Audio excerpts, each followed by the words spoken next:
اور یہ جو مشابہت ہے، یہ جو میلان ہے، یہ جو نقل بازی ہے غیر مسلموں کی، روکا گیا اس سے بالخصوص 4 شعبے ہیں جن میں سپیشل روکا گیا۔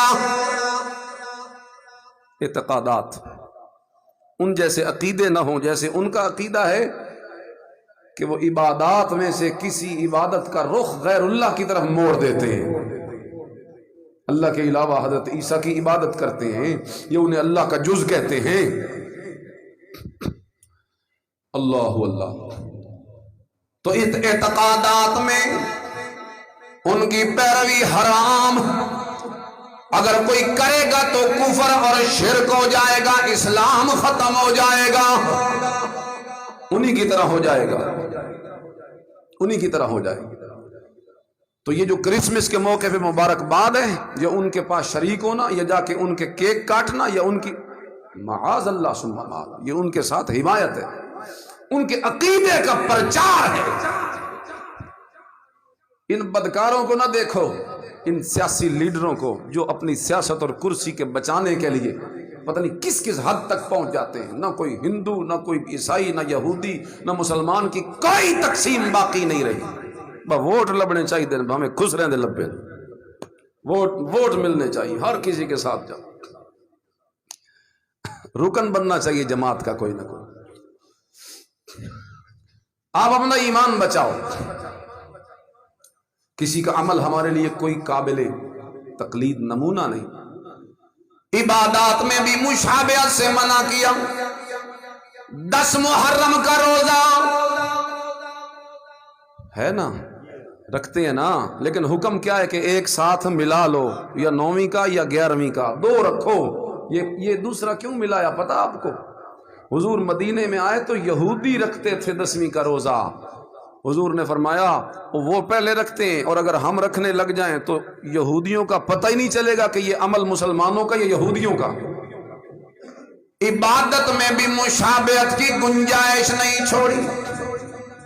روزے کے افطار میں حکم دیا، او مسلمانوں جلدی روزہ افطار کرو، مغرب کی نماز جلدی پڑھو، اس لیے کہ یہ یہودیوں کی عادت ہے کہ وہ روزہ دیر سے افطار کرتے ہیں، وہاں بھی منع کر دیا۔ تو عبادات میں بھی، تفصیل میں نہیں جا رہا، اشارے کر رہا ہوں۔ اور نمبر 3، عادات و اخلاق اطوار میں بھی منع کیا کہ شکل و شباب، عادات و اخلاق، کردار و افعال ان جیسے نہ کرو جیسا کہ میرے نبی کریم نے ارشاد فرمایا۔ ایک مثال دوں، توجہ ہے تھوڑی، ایک مثال سنو۔ میرے نبی نے فرمایا خالف المشرکین، دوسری حدیث میں فرمایا خالف الیہود، تیسری حدیث میں فرمایا خالف المجوس۔ مشرکوں کی مخالفت کرو، یہودیوں کی مخالفت کرو، مجوسیوں کی مخالفت کرو۔ آگے بات ایک ہی ہے، وہ کس بات میں فرمایا؟ فرمایا وفر اللحا،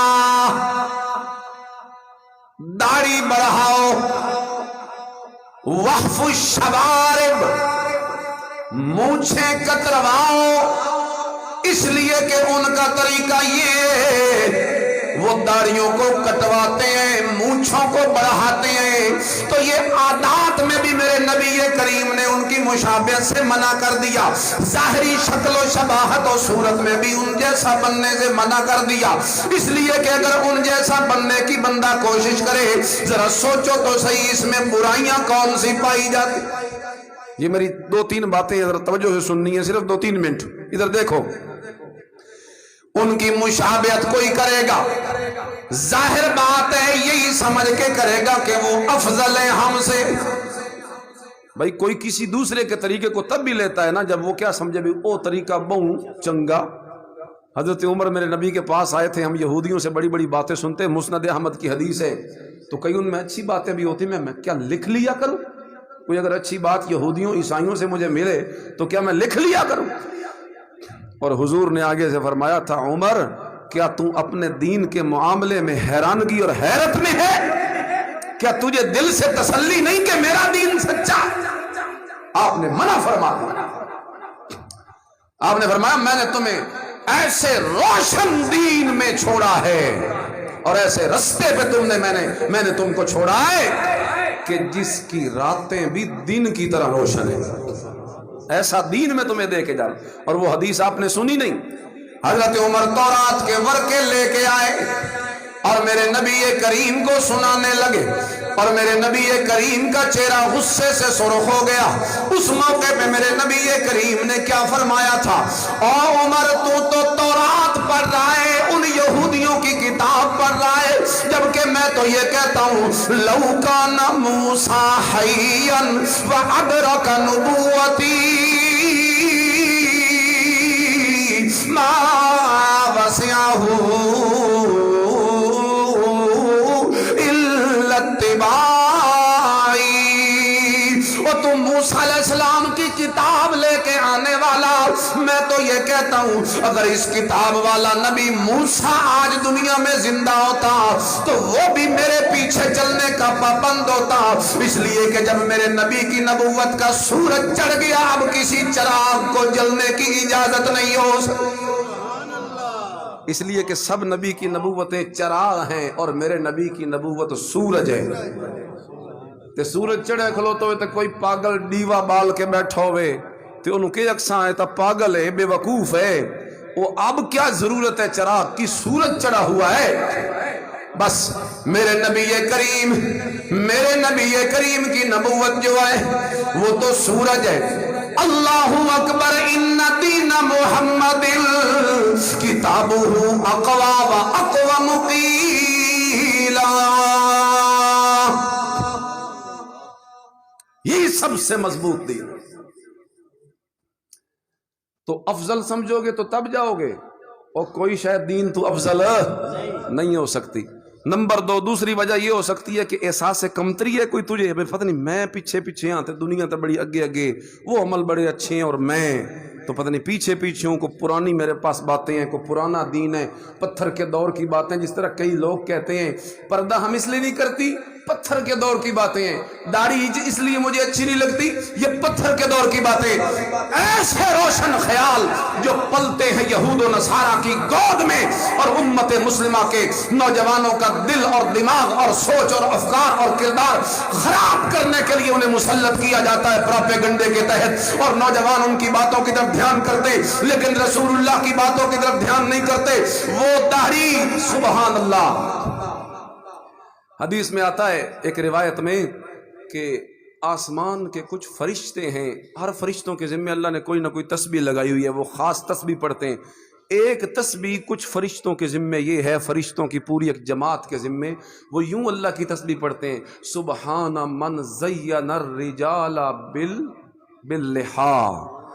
اور پاک ہے وہ ذات جس نے مردوں کو داڑھی کی وجہ سے خوبصورت بنایا ہے، والنساء بالزوائب، اور عورتوں کو ان کی چوٹی کے بالوں کی وجہ سے خوبصورت بنایا.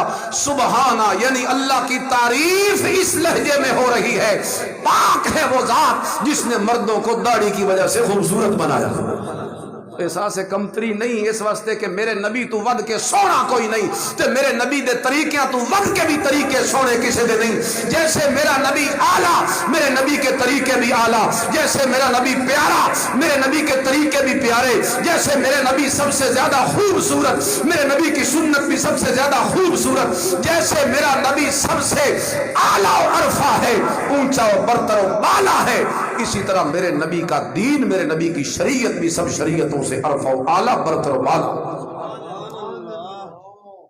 نہ او افضل تے نہ ادھے کوئی کمی ہے، یہ دو میں چیزاں نہیں. تیسری کیا ہو سکتی ہے اس میں خرابی کہ اگر آپ ان کی مشابہت کریں گے تو آہستہ آہستہ چھوٹے چھوٹے عملوں کی مشابہت کی وجہ سے دل میں ان کی محبت آ جائے گی.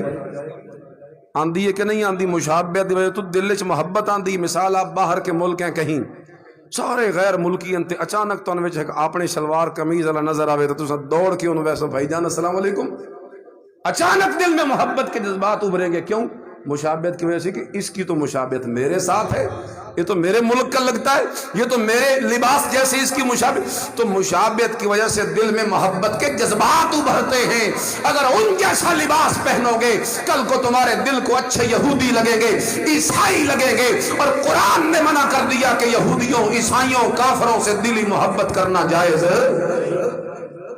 3 وجہ، اور چوتھی اور سب سے آخری اور خطرناک وجہ یہ ہے کہ اگر آپ نے ان کی مشابہت کی، نتیجتاً جس طرح ظاہری طور پہ آپ ان کی مشابہت کر رہے ہیں، اس ظاہری مشابہت میں تو تھوڑا ان جھاکا لاسی یہودیوں، عیسائیوں اور کافروں سے کہ خطرہ ہے کہ کہیں باطنی طور پر بھی تم ان جیسے نہ ہو جاؤ۔ ظاہری تمہیں ان کے اعمال اچھے لگتے ہیں، ان کے جشن اچھے لگتے ہیں، ان کے تہوار اچھے لگتے ہیں، اور حضور نے فرما دیا تھا خبردار میرے کسی امتی نے اگر یہودیوں کے ان 2 تہواروں میں شرکت کی، نوروز اور مہرجان، 2 ان کے تہوار تھے اس وقت، رسول اللہ کے دور میں بھی ان کی 2 عیدیں تھیں، نوروز اور مہرجان، فرمایا اگر کوئی ان میں شرکت کرے گا، میرے نبی نے فرمایا وہ انہی کے ساتھ اٹھایا جائے گا۔ خود حضور نہ لے کے فرمایا کہ ان کے تہواروں میں جانے کی اجازت۔ یہ حدیثیں ہیں، یہ آیتیں ہیں، امت سے چھپی ہوئی ہیں، مسلمانوں کو ان کا پتہ نہیں۔ دھڑا دھڑ دین و اسلام اور کفر کا فرق مٹائے جاتے ہیں، حق و باطل کا فرق مٹائے جاتے ہیں، شرک و توحید کا فرق مٹائے جاتے ہیں، سنت و بدعت کا فرق مٹائے جاتے ہیں۔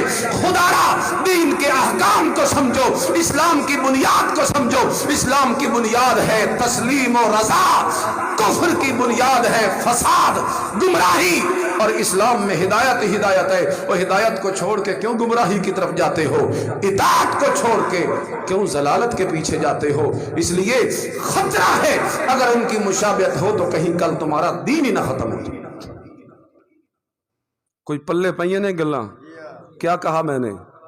غیر مسلمہ دی مشابہت کرن دی سن اجازت، بالخصوص 4 چیزوں میں، نہ ان جیسے عقیدے، نہ ان جیسی عبادت، نہ ان جیسے اخلاق، آداب، شکل و صورت، اور نہ ان کے تہواروں میں شرکت۔ یہ 4 چیزیں آپ یاد رکھیں، ان 4 میں تو سپیشل آپ نے ان سے بچنا ہے، اور بچنا کیوں ہے اس کی بھی میں نے 4 وجہ بتائیں۔ اس لیے کہ نہ وہ آپ سے افضل، نہ آپ ان سے کمتر، اور ظاہری طور پر آپ ان سے ملتے ہیں تو کہیں باطنی طور پر بھی آپ ان جیسے نہ ہو جائیں۔ خطرہ ہے اس بات کا کہ کہیں باطنی طور پر بھی آپ ان جیسے نہ ہو جائیں۔ لہذا یہ وجوہات ہیں، انہی وجوہات کے پیش نظر ہمیں اپنے دین پہ پکا رہنا چاہیے اور دل و جان سے صبح و شام پڑھنا چاہیے۔ آخری بات، رضیت باللہ ربا وبالاسلام دینا وبمحمد نبیا۔ پڑھ لو میرے ساتھ، رضیت باللہ ربا، گواہ ہو جا میں راضی ہوں تیرے رب ہونے پر، مجھے فخر ہے کہ میرا رب میرا اللہ، وبالاسلام دینا، میں اس پہ بھی راضی ہوں کہ میرا دین دین اسلام ہے، اللہ میں تیری اس تقسیم پہ راضی ہوں، وبمحمد نبیا، اور میں اس پر بھی راضی ہوں کہ میرا نبی آمنہ کا لال ہے۔